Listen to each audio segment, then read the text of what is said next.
Hi, I'm Mckenna from Soundmoves Yoga, and I'd like to introduce the 3 modules which we're offering in Peru and in India in the next few months. So we have 3 modules, each one is 100 hours, and that makes up a certification for 200, 300, and leading to 500 hours. Each of the modules is different, but they're held together by the use of Soundmoves music, and I want to explain a little bit about the differences. So Module 1, the theme is on resonance frequency breathing. That is a therapeutic principle which is very, very amazing, and it can bring a lot to yoga practice. Resonance frequency is when there is a perfect timing between the speed of the breath, which is opening and closing the chest, the fluctuation of the heart rate coming up and coming down, and the heart rate moving opposite to the blood pressure. And for every individual, there is a particular breath speed where that effect is maximum. For most people, it's between 5.5 and 6 breaths per minute. We'll be using music to practice, and the music is holding the time. The music has been very specially produced, so it's helping to capture the attention, and it works specifically on the brain. So the music is synchronizing the way that the heart is beating with the way that the brain is working.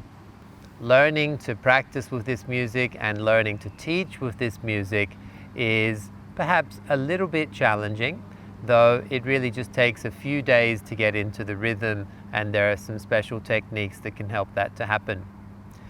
The Module 1 content is yoga, so it's movement, it's change in posture, different positions, standing, sitting, laying on the back, laying on the front. We'll use different breathing techniques, and we'll use vocalization, head rotation, facial expression, the hands and the feet, and a whole bunch of other subtle features that are not commonly taught in yoga training. So resonance frequency breathing is widely accepted and widely available. You'll find it in different places. What I'm bringing to the table here is 15 years of experience with pranayama. So I'll be showing how to use different styles of breath and different techniques of breathing. Breathing to the belly using the diaphragm, breathing to the chest, actually resisting the diaphragm, and finding ways to smooth those things out. Really interesting things happen when you start to apply that to twists and to side bends, and to see the difference between backward bends and forward bends. Module 1 is Hatha Yoga, and that means that there will be a contrast between slightly higher and slightly more relaxed energy states. So in Module 1, the theory classes are focused mostly on physiology. We will look in detail at breathing, we will look at the heart and blood pressure, and we'll look at the brain. There will be philosophy and there will be psychology. There will be a discussion of interoception in great detail. So my background is in teaching yoga. Along the way, I've been working as a therapist. I graduated as a chiropractor, and I've worked as a chiropractor for many years. I've also studied acupuncture and a variety of different psychosomatic techniques, some body work and some interpersonal things. But the thing I've been doing the most is teaching yoga. I've run teacher trainings for more than 10 years in India, and that was over 20 courses. So I'll be bringing a lot of experience of working with groups, working with individuals, and I'll be applying that to this new technology. So each module is 100 hours and will take place over 12 days. And each module will be held in a retreat center where we have food, accommodation, privacy, and a nice place to practice. A typical day in a teacher training course begins at 6 in the morning and will finish at 9 o'clock in the evening. So the days will be long and they will be very, very absorbed. But there is time off, there are breaks for resting and for meals in between. We begin with a 3-hour practice of breathing and moving, and the focus is very much on self-practice and guided practice, gradually developing into more creativity.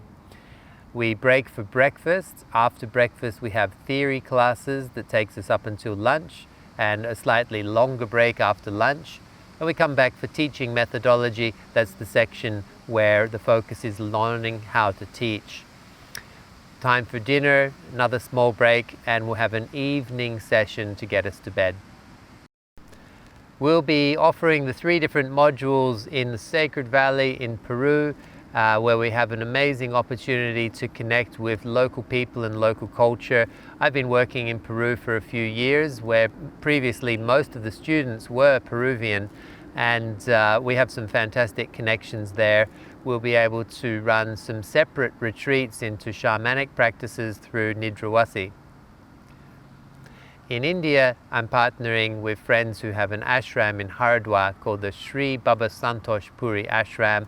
It's a beautiful place. It's very humble. They have a farm. They produce their own food, where they're living a traditional yogic lifestyle on the banks of the Ganges River. India will be running 2 modules with Baba Santosh Puri Ashram in Haridwar, and we'll have 1 module in South Goa, just behind Agonda Beach in the jungle at Mckenna.